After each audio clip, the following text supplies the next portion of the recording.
3 പതിറ്റാണ്ട് മുന്നണിക്ക് അവസരം കൊടുത്ത് നിങ്ങൾക്ക് പോലും തൃപ്തികരമല്ല ഇവിടുത്തെ വികസന കാര്യങ്ങളെങ്കിൽ ഒന്ന് മാറി ചിന്തിക്കാൻ ഒരവസരം UDF-ന് തന്നു നോക്കാൻ, അതിന്റെ പേരിലുണ്ടാവുന്ന മാറ്റങ്ങൾ എന്താണെന്ന് അനുഭവപ്പെടാനും അതിന്റെ പേരിലുണ്ടാവുന്ന മാറ്റങ്ങൾ നാടിന്റെ വളർച്ചയ്ക്ക് ഗുണകരമാക്കാനും കഴിയുമെന്ന ശുഭാപ്തി വിശ്വാസത്തോടു കൂടി തന്നെയാണ് ഞങ്ങളൊക്കെ വോട്ട് ചോദിക്കുന്നത്. ഇതിനപ്പുറത്തേക്ക് ഒരു മാറ്റം നാളെ സാധ്യമോ കൂടെ ആവുകയാണെങ്കിൽ ഒരു സംശയം നിങ്ങൾക്ക് വേണ്ട. നിയോജകമണ്ഡലത്തിന്റെ ബേസ് ചെയ്തിട്ടും കൂടെ പറയാൻ ആഗ്രഹിക്കുന്നു, അത് ഈ നാടിനെ സംബന്ധിച്ചിടത്തോളം വികസന കാലത്തിലെ ഒരു സുവർണ ഏടായി മാറും എന്നുള്ള കാര്യത്തിന് സംശയം വേണ്ട. അപ്പൊ ഇത് മറ്റേ പഴയ KSTP ഇതിന്റെ ഉദ്ഘാടനം ആരാ നിർവഹിച്ചതെന്നൊക്കെ എനിക്കറിയാം. പക്ഷെ ഇത് ആരാണ് അനുവദിച്ചത് എന്നുള്ളത് ഈ നാട്ടിലെ ജനങ്ങൾക്കറിയാം.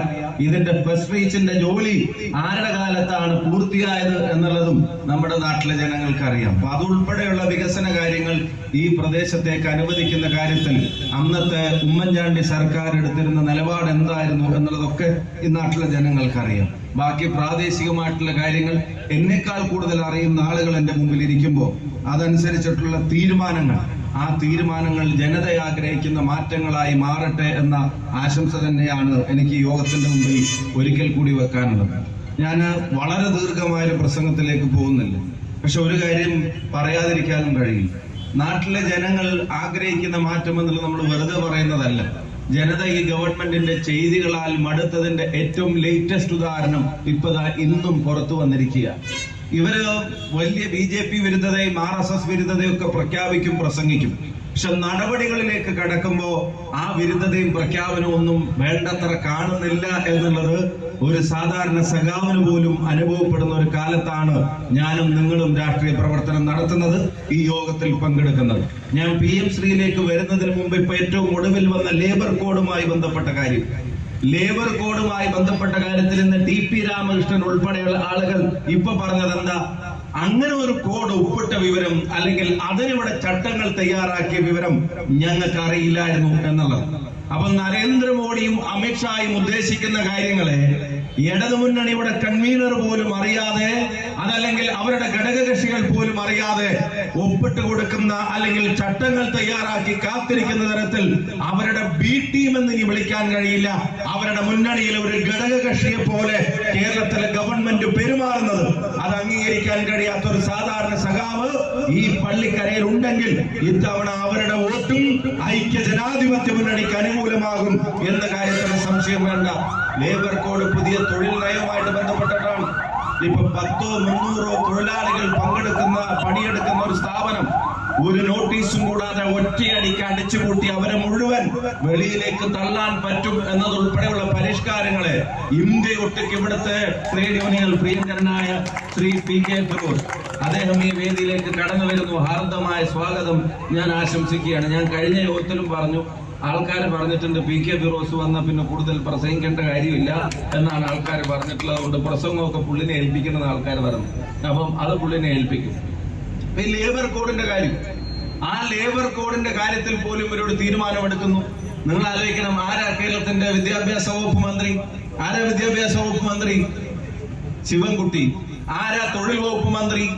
അതും ഈ പറഞ്ഞ വകുപ്പ് തന്നെ. മുഖ്യമന്ത്രി വളരെ താല്പര്യത്തോടെ വകുപ്പുകൾ ഏൽപ്പിച്ച ഒരു മന്ത്രി. അവിടെ എങ്ങനെയാണ് RSSന്റെ BJPയുടെ മോഡിയുടെ നയങ്ങൾ ഇങ്ങനെ ഒരു ചർച്ചയും കൂടാതെ പാസ്സാവുന്നത്? 2021 കഴിഞ്ഞപ്പോൾ തന്നെ അതിനുള്ള ചട്ടങ്ങൾ തയ്യാറാക്കി വെച്ചിരിക്കുന്നതിനെ സംബന്ധിച്ച് തനിക്ക് പോലും അറിയില്ലെന്ന് LDFന്റെ കൺവീനർ TP രാമകൃഷ്ണൻ പറയുകയാണ്. അപ്പൊ ആരാണ് അങ്ങനെ പറയുന്നതിന്റെ കാരണങ്ങളും കാര്യവുമായി മാറുന്നത്? നിങ്ങൾ ആലോചിച്ച് നോക്കുക. ആ കാര്യങ്ങളും കാരണങ്ങളുമായി മാറുന്നതിന്റെ പിന്നിൽ ഇവര് തമ്മിലുള്ള നെക്സസ് ആണ്. ഡൽഹിയിൽ പിണറായി വിജയൻ 10-ാം തീയതി പോയി മോഡിയുമായി കാണുന്നു, ഷായുമായി കാണുന്നു. രണ്ടുപേരെയും കണ്ട് തിരിച്ച് കേരളത്തിലേക്ക് വരുന്നു. 22-ന് കേരളത്തിൽ ഒരു ക്യാബിനറ്റ് നടക്കുന്നു. ആ ക്യാബിനറ്റിനകത്തൊരു ചർച്ച നടക്കുക. എന്താ ചർച്ച? PM ശ്രീ പദ്ധതിയെ സംബന്ധിച്ചുള്ള ചർച്ചകൾ മുന്നണി ചർച്ച ചെയ്യാതെ ക്യാബിനറ്റിലേക്ക് കൊണ്ടുവരരുത് എന്ന് CPIയുടെ മന്ത്രിമാര് പറയാ. അത് പറയുമ്പോ കേരളത്തിന്റെ മുഖ്യമന്ത്രി മൗനം പാലിക്കുന്നു. അത് പറയുമ്പോ കേരളത്തിന്റെ വിദ്യാഭ്യാസ മന്ത്രി മൗനം പാലിക്കുന്നു. നിങ്ങൾ ആലോചിച്ച് നോക്കണം, CPIയുടെ 4 മന്ത്രിമാർ ആ ക്യാബിനറ്റിനകത്തിരുന്നിട്ട് ഇത് മുന്നണി ചർച്ച ചെയ്യണം എന്ന് 22-ാം തീയതി പറയുമ്പോ 16-ാം തീയതി ആ PM ശ്രീയുടെ കരാറ് ഒപ്പിട്ട് ഒപ്പിട്ട് കൊടുത്തൊരു ഗവൺമെന്റിന്റെ പ്രതിനിധികളായിട്ടാണ് ഞങ്ങൾ ആ ക്യാബിനറ്റിൽ ഇരിക്കുന്നത് എന്നുള്ള വിവരം അവര് പോലും അറിയുന്നില്ല. എന്നാ മുഖ്യമന്ത്രി പറയേണ്ട അളിയ അത് ഒപ്പിട്ട് കഴിഞ്ഞു എന്നുള്ളത്, എന്നാ വിദ്യാഭ്യാസ മന്ത്രി പറയണ്ടേ സോറി അളിയ അത് ഞങ്ങള് 16-ാം തീയതി ഒപ്പിട്ടു എന്നുള്ളത്. അപ്പൊ 4 മന്ത്രിമാർ ക്യാബിനറ്റിൽ വന്നിട്ട് ഇത് മുന്നണി ചർച്ച ചെയ്യാതെ ഒപ്പിടരുത് എന്ന് പറയുമ്പോ 6 ദിവസം മുമ്പ് ഒപ്പിട്ടിട്ട് പോലും മൗനം പാലിച്ച് അവിടെ മോഡിയുടെ അജണ്ട നടപ്പിലാക്കാൻ നേതൃത്വം നൽകിയത് ആരാ? ഷായുടെ അജണ്ട നടപ്പിലാക്കാൻ നേതൃത്വം നൽകിയത് ആരാ? പ്രിയമുള്ളവരെ, നിങ്ങൾ ആലോചിക്കണം. അത് RSSന്റെ അജണ്ടയാണെന്ന് പറഞ്ഞിട്ട് ദേശാഭിമാനിയിൽ ലേഖനം എഴുതിയ ആളുകൾ, മുഹമ്മദ് റിയാസ് ഉൾപ്പെടെയുള്ള ആളുകൾ ഫേസ്ബുക്കിൽ 9 പോയിന്റിന്റെ ഫേസ്ബുക്ക് പോസ്റ്റ് ഇട്ടു. എന്തുകൊണ്ട് PM ശ്രീയെ എതിർക്കണമെന്ന്. അതിന് വഴങ്ങില്ലെന്ന് പറഞ്ഞ ആളുകൾ, അതിനോട് വിരോധം പ്രഖ്യാപിച്ച ആളുകൾ, അതിനെതിരെ പൊതുയോഗങ്ങൾ നടത്തിയിരുന്ന ആളുകൾ, ആ ആളുകൾ അവരുടെ മുന്നണി പോലും ചർച്ച ചെയ്യാതെ ഇത് ഒപ്പിട്ട് കൊടുക്കുകയാണ്. എന്നിട്ട് ചേരി തിരിഞ്ഞവര് ന്യായീകരിക്കുക അത് ഫണ്ടിന് വേണ്ടി മാത്രമായിരുന്നില്ല. 10-ാം തീയതി മോഡിയെ കണ്ടാൽ, 10-ാം തീയതി ഷായെ കണ്ടാൽ തിരിച്ചു വരുമ്പോ അത് ഒപ്പിട്ട് കൊടുത്തേ തീരുവെന്നുള്ള നിർബന്ധ ബുദ്ധി കേരളത്തിന്റെ മുഖ്യമന്ത്രിയെ ബാധിക്കുന്നുണ്ടെങ്കിൽ ഞങ്ങളുടെ വിനീതമായ ചോദ്യം, ആരാണ് പിണറായി വിജയന്റെയും കമ്പനിയുടെയും പോളിറ്റ് ബ്യൂറോയുടെ തലവൻ? പിണറായി വിജയന്റെയും കമ്പനിയുടെയും പോളിറ്റ് ബ്യൂറോയുടെ തലവൻ അത് MA ബേബി അല്ല, അത് നരേന്ദ്രമോദിയാണ് എന്ന് അവരുടെ നടപടികൾ തെളിയിച്ച വർഷവും മാസവുമാണ് കടന്നു പോകുന്നത്. അവര് PM ശ്രീ ഒപ്പിട്ട് കൊടുത്തു. അതിനെ ന്യായീകരിച്ച് SFIക്കാർ വന്നു. SFIക്കാർ അതിനെ ന്യായീകരിച്ച് വന്നപ്പോ എന്താ AYF പറഞ്ഞത്? എന്താ CPIക്കാർ പറഞ്ഞത്? അവരതിനെ ന്യായീകരിച്ച് വന്നപ്പോ ഇവര് കൊടുത്ത പ്രസ്താവന എന്താ? പ്രതിമ അവര് പറഞ്ഞത് എന്താ? ഒറ്റ കാര്യമാണ് അവര് പറഞ്ഞത്. എന്താ? SFIക്കാർ ഇനി സമരങ്ങളിൽ കുത്തിയാൽ, SFIക്കാരൻ മുണ്ട് മടക്കി കുത്തിയാൽ അവന്റെ കാവിക്കളസം ലോകം കാണുമെന്ന് അവരെ ഉപദേശിച്ചത് CPIയുടെ യുവജന സംഘടന AYF ആണ് ഉപദേശിച്ചത്. അപ്പൊ അവര് തിരിച്ചു പറഞ്ഞു AIYF എന്ന് പറഞ്ഞാൽ ഓൾ ഇന്ത്യ യൂത്ത് ഫെഡറേഷൻ അല്ല, ആളില്ലാത്ത യൂത്ത് ഫെഡറേഷൻ ആണ് എന്നുള്ളതാണ് SFIക്കാര് തിരിച്ചുപദേശിച്ചത്. നിങ്ങൾ ആലോചിച്ച് നോക്കുക, PM ശ്രീ കരാറിൽ ഇരുചെവി അറിയാതെ കേരളത്തിന്റെ മുഖ്യമന്ത്രി ഒപ്പിടുന്നു. മുഖ്യമന്ത്രി നിർദ്ദേശം കൊടുക്കുന്നു, വിദ്യാഭ്യാസ വകുപ്പ് ഒപ്പിടുന്നു. ഇരുചെവി അറിയാതെ കേരളത്തിന്റെ വിദ്യാഭ്യാസ വകുപ്പ് മന്ത്രി അതിന് നേതൃത്വം നൽകുന്നു.